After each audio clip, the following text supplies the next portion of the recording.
Hey, gotcha. Hey there, chicken nuggets. It's me, Carl. Welcome to Grow TV. Welcome to Grow TV. Hosted by Carl. Where we have fun with our friends, talk about Jesus, and go over everything the Bible has to offer. Now once again, welcome to Grow TV. Y'all, can you believe it? I'm here. I'm here at the zoo. Man, oh man, I couldn't be more happy. Guess what? I was walking out of the bathroom earlier and boom, a peacock just walks right in front of me. Then guess what? I got to pet a koala bear. It was just sitting on the back of some park bench. It did turn out that it wasn't a koala bear at all. It was just me patting an old man's head, which I apologize like 1,000 times. But still, what an adventure! Anywho, I'm here at the bear exhibit. That's right, I've been learning about all the types of bears. Grizzly bears, polar bears, black bears, panda bears, gummy bears. Bears to me are just so fascinating. I mean, did you know that bears are better swimmers than you and me? I know, crazy, right? They could swim up to 30 miles without stopping. Next time, instead of going on a cruise, I'm just gonna rent a bear. Do you know that bears can see color? Most mammals can't. Oh, and here's another fact. Apparently bears like to live alone. Well, that's not a fun fact. That's not a fun fact at all. In fact, that's an unfun fact. It's a sad fact.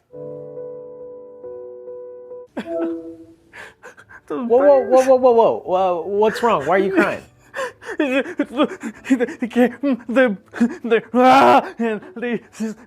They don't. Okay, can you tell me one more time without crying so much? Okay, I'll try, even though it's pretty much impossible.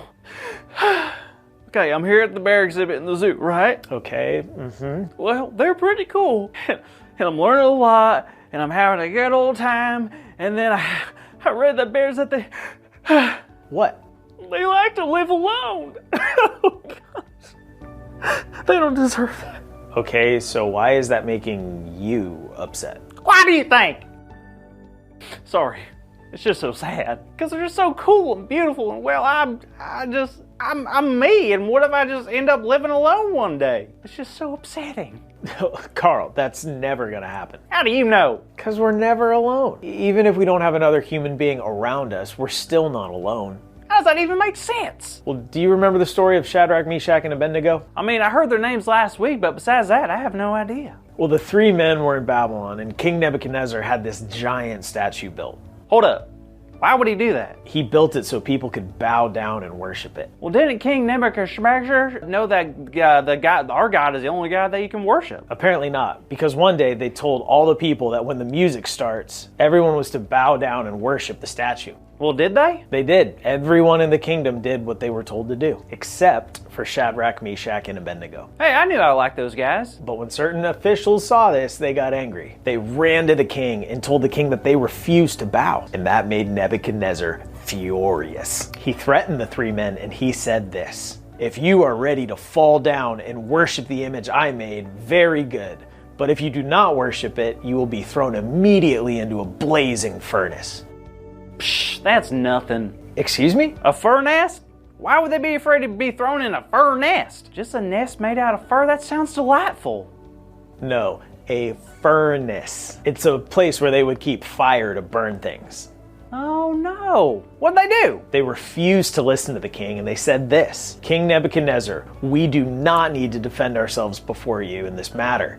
If we are thrown out into the blazing furnace, the God we serve is able to deliver us from it, and he will deliver us from your majesty's hand. But even if he does not, we want you to know, your majesty, that we will not serve your gods or worship the image of gold you have set up."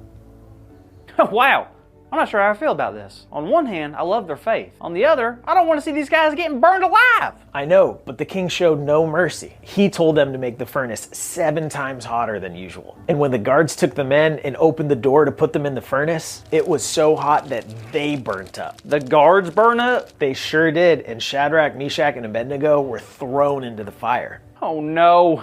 Well, just wait, Carl. The officials peeked into the furnace and they saw something strange. My cousin Stump was there? No, the king and the officials saw that the 3 men were not being burnt up. In fact, they were walking around in the furnace, just walking around like nothing's happening. But then the king saw something even more shocking. More shocking than 3 men walking around in a fire? Yeah, they saw a fourth person in the fire. Well, there's only 3 thrown in the fire. Shadrach, Meshach, and Abednego. That's it. Exactly. That's why it's so shocking. And the thing is, this wasn't just any person. They said it looked like the Son of God. Hold up. The Son of God? You mean to tell me that these people saw Jesus? It could have been, or an angel. All we know for sure is that it was definitely somebody sent by God. Anyway, the fourth person showing up like that probably helped Shadrach, Meshach, and Abednego know that they weren't alone. God was with them. So the 4 of them hung out in the furnace without getting burnt? The end? Of course not. So when the king and the officials saw inside the furnace, they couldn't believe it. They opened up the furnace and they let the 3 men out, and not one hair on their heads were burnt. They were completely fine. And then King Nebuchadnezzar did a complete 180. Like a flip? No, he changed his mind. He made it a rule in his kingdom that everyone would have to worship the one and only true God. He knew that only God could save people like that. And that same God is with all of us too. And that's why I want to encourage you to not be sad about the possibility of living alone. Because one, it'll never happen. Because no matter how alone we feel, we can always trust that God is with us. Always? Really? That seems, I don't know, impossible. It is impossible for everyone but God. God promises to never leave us, and God will be with us even in the toughest and scariest times. I mean, if God was with these guys in a fiery furnace, God can be with us anywhere. Wow, I guess you're right. I don't even know why I doubted that. I mean, even Jesus tells us that he's going to be with us to the very end of the age. Exactly. Now, Carl, go and have some fun at the zoo. You got it. I'm going to go make silly faces at the monkey now, so see ya!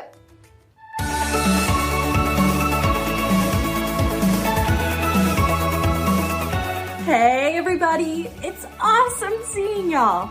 Now wasn't that story the coolest thing ever? I mean, how great is it that God protected Shadrach, Meshach, and Abednego? Incredible!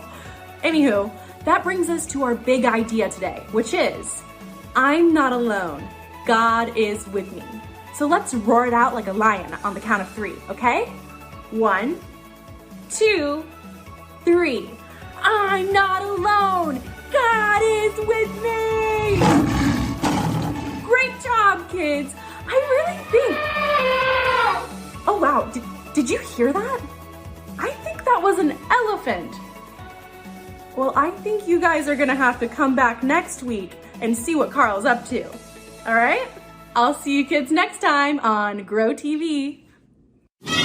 Thank you for watching, and tune in next week for a new episode of